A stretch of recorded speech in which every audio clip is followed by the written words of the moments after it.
ഇപ്പോൾ കോട്ടയം മെഡിക്കൽ കോളേജിലേക്ക് നമ്മൾ പോകുന്നു. അവിടെ ഇപ്പോൾ ജില്ലാ കളക്ടർ എത്തിയിട്ടുണ്ട് എന്ന് മനസ്സിലാകുന്നു. അതോടൊപ്പം തന്നെ മുഖ്യമന്ത്രി കോട്ടയം മെഡിക്കൽ കോളേജിലേക്ക് അല്പസമയത്തിനകം എത്തും എന്ന വിവരം കൂടി ഇപ്പോൾ മനസ്സിലാവുന്നു. കെട്ടിടം തകർന്നു വീണ കോട്ടയം മെഡിക്കൽ കോളേജിലേക്ക് മുഖ്യമന്ത്രി പിണറായി വിജയൻ എത്തും. അല്പസമയത്തിനകം മുഖ്യമന്ത്രി അപകടസ്ഥലം സന്ദർശിക്കും എന്നാണ് അറിയാൻ കഴിയുന്നത്. ടോബി ജോൺസൺ കോട്ടയത്ത് നിന്ന് കൂടുതൽ വിവരങ്ങളുമായി ചേരുന്നു തത്സമയം. ടോബി, മുഖ്യമന്ത്രി സ്ഥലത്തേക്ക് പുറപ്പെട്ടു എന്ന വിവരം ലഭിക്കുന്നുണ്ട്.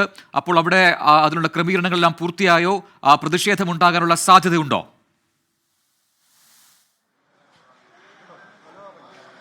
എല്ലാ ക്രമീകരണങ്ങളും പൂർത്തിയായിട്ടുണ്ട്. മുഖ്യമന്ത്രിക്ക് കോഴയിൽ സയൻസ് സിറ്റിയുടെ ഉദ്ഘാടനം 5 മണിക്കുണ്ട്. എന്നാൽ അതിനു മുമ്പ് തന്നെ ഈ ഒരു സംഭവ സ്ഥലത്തേക്ക് എത്തി സംഭവ സ്ഥലം സന്ദർശിക്കാൻ അങ്ങോട്ട് കയറാനുള്ള ഒരു ബുദ്ധിമുട്ടുണ്ട്. ആദ്യം തന്നെ മുഖ്യമന്ത്രി ചെയ്യുന്നത് ഇവിടെയുള്ള സൂപ്രണ്ടും അതുപോലെ തന്നെ മന്ത്രിമാരുണ്ട്, ആരോഗ്യമന്ത്രി തുടങ്ങിയവരെല്ലാവരുമുണ്ട്. അവരുമായിട്ട് അടിയന്തരമായിട്ടൊരു മീറ്റിംഗ് വിളിച്ചിരിക്കുകയാണ്. ഒരു റിവ്യൂ മീറ്റിംഗ് ആണ്. ആ റിവ്യൂ മീറ്റിംഗിൽ കൃത്യമായിട്ടുള്ള കാര്യങ്ങൾ സംസാരിച്ചതിന് ശേഷം മറ്റ് നടപടികളിലേക്ക് പോകുമെന്നാണ് നമുക്ക് അറിയാൻ കഴിയുന്നത്. എന്തായാലും മുഖ്യമന്ത്രി എത്തുമെന്നുള്ളൊരു വിവരം തന്നെയാണ് നമുക്ക് ഇപ്പോൾ ലഭിക്കുന്നത്. മന്ത്രി വി എൻ വാസവനും അതുപോലെ തന്നെ വീണ ജോർജും ഇവിടെയുണ്ട്. ഈ സംഭവ സ്ഥലത്തേക്ക് അദ്ദേഹം വന്നു കഴിഞ്ഞാൽ നമുക്ക് ചോദിക്കാം. മരുന്ന് കഴിഞ്ഞിട്ട് ചോദിക്കാം. ഒരു റിവ്യൂ മീറ്റിംഗ് അതെ ഇവിടെ വന്ന് കാര്യങ്ങൾ അന്വേഷിക്കണമല്ലോ. എന്തായാലും ഈ ഒരു സംഭവം ഇത്രയും തൊട്ടടുത്താണ്. രാവിലെ മുതൽ തന്നെ മുഖ്യമന്ത്രിയുടെ അവലോകന യോഗം തൊട്ടടുത്ത് 5 കിലോമീറ്റർ അപ്പുറത്ത് നടക്കുന്നുണ്ടായിരുന്നു.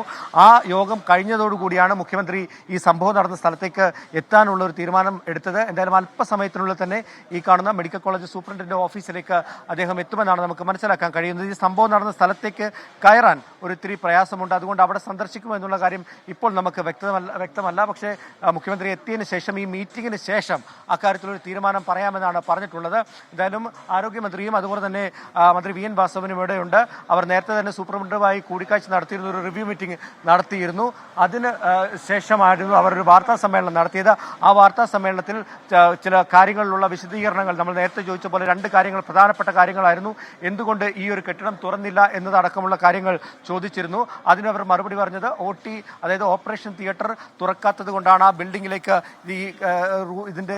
ഇത് മാറ്റാൻ സാധിക്കാതിരുന്നതെന്നാണ് പറയുന്നത്. എന്തായാലും അത്തരത്തിലുള്ള വിശദീകരണങ്ങൾ ഇതിനോടകം തന്നെ മന്ത്രിമാർ നൽകി കഴിഞ്ഞു.